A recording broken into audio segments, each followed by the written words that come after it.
Hey guys, it's Scott here from AnimeBlurayUK, and so I'll be unboxing the collector's edition Blu-ray release of Seraph of the End Season 1 Part 2, otherwise known as Seraph of the End Battle in Nagoya, which is being released via Universal Pictures into the UK. So you may have noticed on our YouTube channel we've already taken a quick look at the collector's edition content, which is what this box contains, but today we'll give you a final look at the final retail version, and as you can see it falls pretty much in line with the previous Seraph of the End Season 1 Part 1 release, as you can see on the right hand side. So it comes in a chipboard art box just like before, which is top loading. You'll notice that it's a bit smaller, as you can see here, and that's because the art book isn't as thick, but the art book still contains a lot of useful information.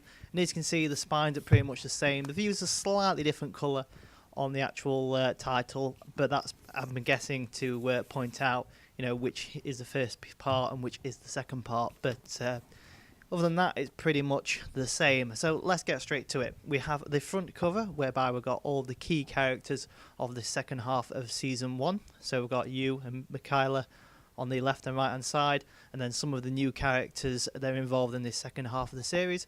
Won't spoil anything, but there's probably a few little teasers in our review that's published on our website. Moving on the spine, yet again, pretty much the same font used as the Part 1 release, but slightly different colour. Like I say, probably just to illustrate which part is Part 1 and which part is Part 2. As in some instances, people class the first part and the second part as two separate seasons, when it's not really, it's all part of the same season, but it's nice to have that bit of difference going on. Moving on to the back, we have the information sheet, whereby it gives you a synopsis of what you can expect from the second half of the series, or the Battle in Nagoya aspect, as well as a list of all the items that are contained in this collector's edition release, which are of course the art book, stickers, the trading cards, character art cards, poster, and a digipack case for the Blu-ray discs themselves. And then, just like they did with Seraph of the End Part 1 and Heroic Legend of Arslan Part 1, we've got the cast and development, well, not development, but crew. Basically a list of everyone that was involved in the Japanese team in making this anime a reality. And then finally, on the bottom of the box, which is also part of the info sheet, it lists all available audio languages, so English, French, German, I believe they are, as well as subtitles relating to them. So yeah, you know, at first glance, it's pretty much exactly the same as the previous Part 1 release in presentation and style, so it's nice to have that continuity going. And now if we get the cellophane off, we can take a closer look at the contents once again.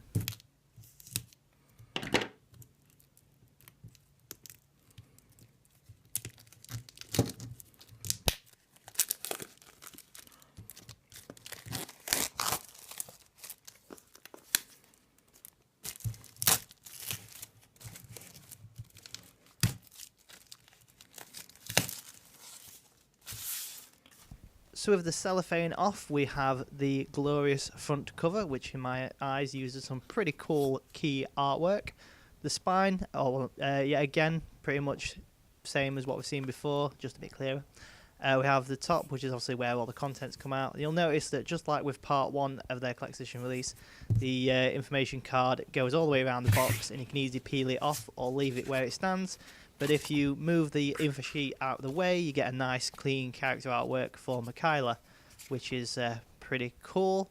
But I'm going to leave the information sheet where it is, and hopefully it'll stay in place. Now, once we take the contents out, some of these you will have seen before if you've watched our previous Seraph of the End video, whereby we took a look at the contents of the collector's edition. But here we are, we're going to look at them again. So this, first off, is the digipack that holds both Blu-ray cases, or if you've bought the DVD version, the DVD discs. And then on the inside, we've got disc 1 on the left-hand side, and then disc 2 on the right-hand side.